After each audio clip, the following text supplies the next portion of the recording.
ساتو روی لعبازه ضربه صد علی کریمی میزنه. کسی قصد داره فعلا سودشو بزنه. علی کریمی توپو میگیره. حالا هند گرفته از علی کریمی و کارت قرمز.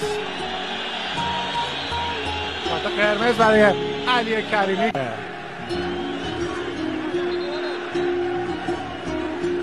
ایواری که محکم کاری بکنه از بازی اخراج شد.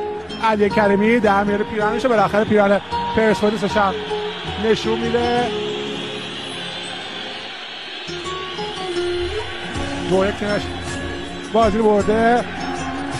تماشاگر رو تشویق میکنه، اما به هر حال علی کریمی باید احترام داور رو در دستور کار خودش قرار بده.